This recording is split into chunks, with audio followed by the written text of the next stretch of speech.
this girl wrote anonymously, and she claims to be a writer, but she's writing about her experience when, in March, Obama privately signed away what she says women's rights, but it was when he signed no federal funds can pay for abortions. Remember that? The executive order. Yeah, and I always thought, why did he have to go behind closed doors and no cameras? And that's a whole nother deal, I'm sure. But anyway, she's saying how the day before he did that she had an abortion. And the procedure was $450, and she's pretty angry that the government didn't pay for it. For her abortion. No. She's angry that you and I and Johnny and Troy didn't pay for her abortion. Yeah, exactly. The government doesn't have money. The only money the government has is money they take from us. So that's right. Let's make sure she understands that. Right. You know, I don't think we could get through to her because if she is someone that she's in her mid-30s, and she talks about how she's watching her biological clock tick and how much she wants a child. Well, she has this, She has a child. I know. I'm going. Wait a minute, Johnny. Just let her go. I know.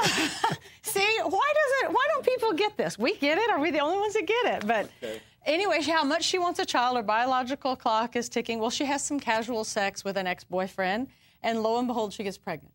And we're supposed to pay for that. And but it's not the right time to have a baby, and she doesn't want this guy who she's just friends with now to have all this guilt and all that, so she aborts the baby. But what she's writing about is her pain and how much, first of all, her physical pain, and then she even goes on to talk about how she feels damaged and guilty, but she would do it again. If she wants a baby, she gets pregnant, she aborts, she feels guilty, and she would do it again. You know, so how do you even these women reason with these have people? Been sold a bill of goods for the last 40 years, and it has so screwed up a large percentage of women in this country and men, because the men are now of the opinion, and we see this time and time again. A guy, if you had gone to this guy who got this girl pregnant, this casual sex that we're supposed to all pay for her casual sex. Say, he was ready to help support the child. Okay. You know, yeah. All right. But in most cases, if you go to these guys and they say, well, I'll help you pay for the abortion. If she says, no, I don't want to have an abortion, his attitude is, okay, I did my part. I stepped up to the plate. I was willing to pay for half the abortion. I'd even given you a ride to the clinic, and waited outside and took you back home. I am, right? Yeah.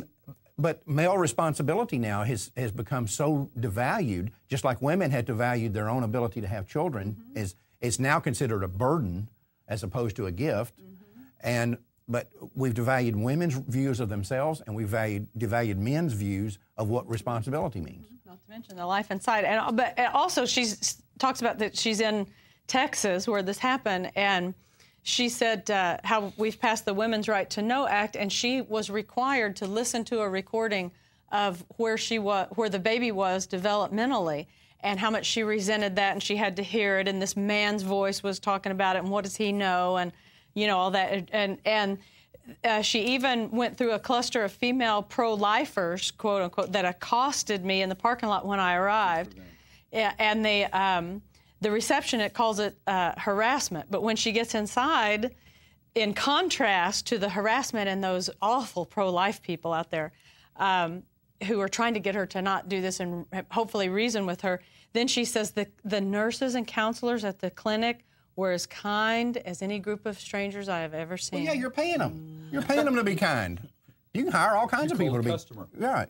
The disconnect is clear, Mark, and that's because we started this show off here talking about the failure of the church. Right. The Bible's clear where there's no vision, the people perish. Why does she feel guilty and then happy and sad and all these different feelings?